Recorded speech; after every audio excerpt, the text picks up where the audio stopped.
Welcome to this video lesson for dog owners dedicated to the pet carrier. In this first introductory part, we'll talk about what the law says about the transport of our dog by car and which pet carriers we can find on the market for a safe and comfortable travel.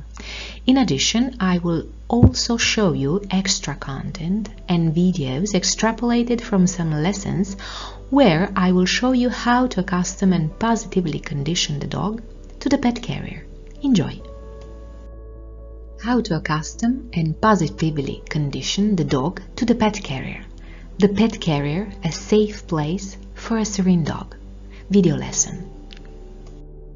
The dog in the car. What the law says. The main rule to keep in mind when transporting your dog in the car is to prevent the creation of a dangerous situation by the animal. To be honest, to comply with the highway code in Italy, Article 169, it is sufficient for the driver of the car to have the freedom of movement for any need to maneuver inside the vehicle, condition aimed at avoiding the risk that the animal transported may be an impediment to the driver and/or constitute a danger to driving. This principle is fine if our purpose is to comply with the legislation, but from non-direct experience, fortunately, I assure that is not enough if we want to guarantee our safety, that of our dog, and that of other people in every situation. In fact, to comply with the rules here in Italy, it is sufficient to put a safety net or a divider between the luggage compartment and the passenger compartment, or to hook the dog to a support that is fixed in the devices of the rear seat belts. But can these solutions really be considered safe? Absolutely not. If you want to learn more about the topic, I invite you to watch this dog crash test video.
As you may have seen by watching this short video, what the legislation allows us is not a safe solution for us or for our dog. My advice, obviously, is to accustom the dog to the pet carrier for a safe travel by car. If you want to learn more about the educational aspect of how to accustom your puppy or adult dog to traveling by car, I recommend you to watch the next topics of this video lesson. In these lines, I will try to advise you which model to choose in terms of safety and functionality. In addition to the quality certification that guarantee the robustness and safety of the product in the event of an accident, IATA homologation, some manufacturers also make charts for the customers with the models of pet carriers compatible with the various brands and models of cars on the basis of the dog's breed. On the market, we can find a wide range of soft pet carriers in fabric or plastic, or rigid crates in resistant materials. The soft pet carriers are widely used for the transport of small dogs, while the others are indispensable for medium and large dogs. My advice is to always choose models in resistant materials: plastic, fiberglass, aluminium, and steel. To accustom and condition the puppy to the pet carrier, I usually use a dismountable plastic model, which helps me in the initial stages. From the first days after the puppy's arrival in the family, I place the pet carrier in the house or in the garden, where he can access it freely, and I reward him whenever he chooses to enter spontaneously. If you want to learn more about this topic, I suggest you to see the video lesson where I explain how to accustom the puppy to the pet carrier. The pet carrier. What size is the right one?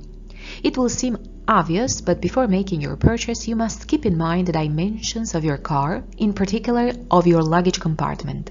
Secondly, I recommend that you always contact a specialized dealer who will help you in making tests with different sizes of display pet carriers directly in your car, because due to protrusions or inclinations of the seats not considered in the purchase phase, obstacles for the correct and stable placement of the pet carrier, the result could be a waste of money and time.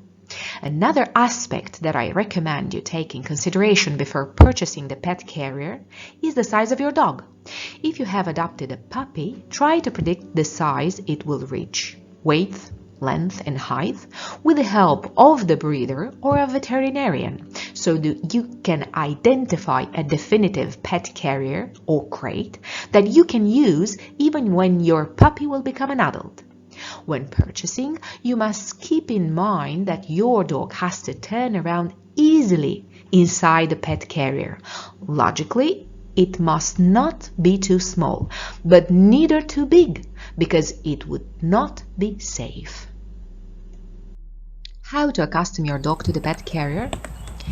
Getting your dog used to the pet carrier is not difficult. My advice is to proceed step by step and not get rushed into it.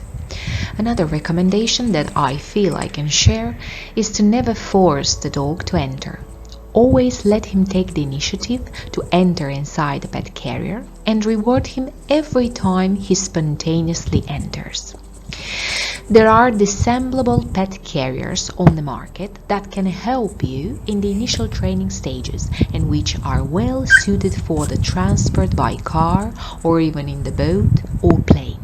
If your dog doesn't like the pet carrier and just doesn't want to get in, I suggest you to see the video lesson where I explain how to get your dog used to recognizing the kennel or the pet carrier or the crate as a safe and relaxing place.